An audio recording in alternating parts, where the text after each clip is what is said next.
The director of the new upcoming movie 007, Anthony Horowitz, I believe that's how you pronounce his last name. He was caught saying some comments about Idris Elba, about him playing, potentially playing the new James Bond in the movie. And he made a comment alluding to he doesn't know if Idris is the right candidate for the role because he's quote unquote too street. Now, those who are up on game out here, we know that too street is code for he's too much like a nigga.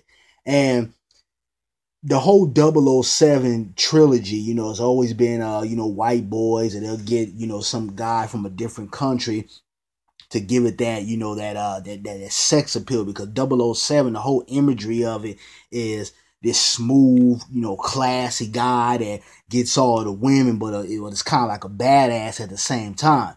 And when the director made those comments, Twitter blew up. A lot of people had a lot of things to say. And, I also had some comments about it too, because Idris Elba is a guy who can play a lot of roles. A lot of women find this guy attractive, black, white, green, purple. A lot of women find this guy attractive. And when it comes to a marketing point of view, I can see Idris Elba playing that particular role.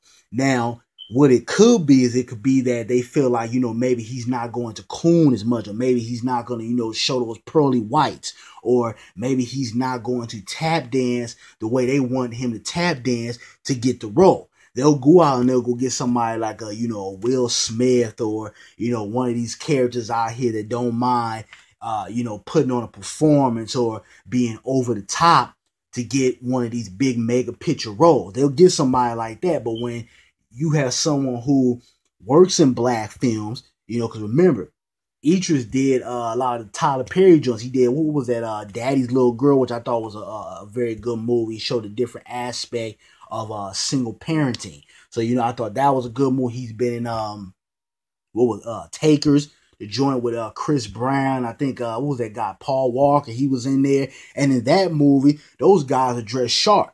It was very clean cut. It was a very classy movie. And when you look at his imagery in that movie, I don't see how people couldn't see him playing the 007 role, considering the role that he played in Texas. But again, like I said, it could be a backstory or something to it, to the point where he feels like Idris Elba is not going to tap dance the way he wants him to tap dance.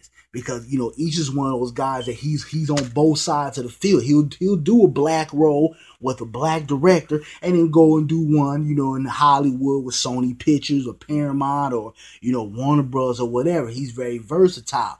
Whereas when you look at some of the other big actors like, Will Smith, or, I'm not going to say Denzel, because he's still out there. If he finds a role that he feels like is, inspirational, he will do a black film with a black director. But, those guys like, Will Smith and, those characters out there that we have, in Halle Berry, she's another one, even though she's not a man. But those people who we don't really see in black films anymore, they've kind of gotten that crossover success. So they feel like, if you're not going to pay me $20 million a flick, or if it's not going to be in the big screens all across the country, I'm not going to deal with it. I'm not going to be in your film.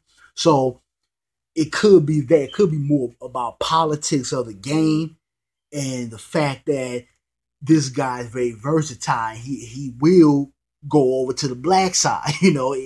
Don't think these directors don't think about stuff like that. They blackball Monique for not wanting to go with the program. So, I just think it's a backstory to it. I think that, quote unquote, too street is just a cold word for, they feel like he's too much like a nigga. He's not going to buck dance. He's not going to display certain European characteristics. He's not going to talk like this and, look like he has a stick up his ass. He's going to be a smooth brother. And me personally, if I was working on the film, I think he's a good candidate, because this is a guy who can draw in, sex appeal from all different angles. A lot of women feel this guy. A lot of women find him attractive. I'm sure a lot of women that, listen to this video will agree with me on that. I don't swing that way, but I do, my mother likes him. A lot of women, my family, friends, you know, they find this guy attractive. So when we look at it from that point of view, you know, he's a perfect guy and he can act. You know, he's very versatile. But for this director to come out and make those comments, you know, it just really goes to show you that we need to have our own base of movies. We need to have our own, you know, our own black Hollywood. And I don't mean a Hollywood that's incorporated with white Hollywood. I'm talking about we need to have our own production studios. We need to start putting out the films that we want to see, not always, you know, us jumping around, cooning and buffooning, or a comedy or romantic comedy, which it seems like that's the only type of movie that Hollywood wants to fund us for, you know, or cast us for to be on the big screen, or, you know, it's you know, some super thugged out gangster type movie. We don't see movies, you know, like a Do the Right Thing, or, you know, the Malcolm X joint, or even some of those joints that, you know, John Singleton would do. You know, we don't see those movies on the big screen. A lot of these guys have been forced to do independent movies simply for the fact that, you know, they've been either cast out of Hollywood, or Hollywood doesn't want to support certain films done by black directors.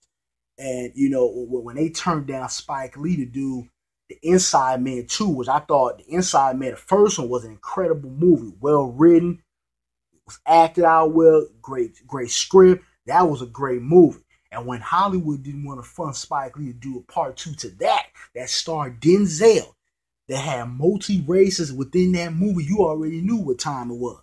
You already knew that cats like Spike Lee had been blackballed out of the industry. And their movies are only going to be pushed on an independent level. That's why I think, you know, we got to stop trying to be the black version of things, you know, the black James Bond, or, you know, et cetera, et cetera. We have to start doing our own thing and saying, you know, the hell with Hollywood, the hell with dealing with the politics of them only wanting to show us in certain roles, or only wanting to depict us in certain type of films. We need our own, and we need to start our own. It's going to start by cats coming together, you know, funding certain projects. You got what's the joint out here? Kickstarter. You got that. You got a whole different bunch of ways where we all can collectively come together, put our funds together, whether it's $1, whether it's $5, whether it's, you know, $500. We can come together and we can start creating the film that we want to see out here, because there's a lot of stories and a lot of different aspects of black Americans that are not showed on big motion pictures. And that's because they don't want to show those type of pictures. They don't want to show, you know, the two-parent household and a structured black family. We always got to be fucked up in the hood, or selling dope, or, you know, over the top with our comedy, or cooning and buffooning. I'm not saying, you know, that we can't make comedy movies, because I like to laugh like the next person, but we need diversity. Same within the music industry, we need diversity. That's the problem. But you guys give me your feedback on this director's comments and what you guys thought about it, you know. But I don't know what to say. You know, if I was Idris Elba, I would really even, you know, start thinking twice about even taking this role. You know, I would really think twice about it. Or he can finesse the game, take the role, and kick him in the ass after. But I'm out. You guys give me your feedback.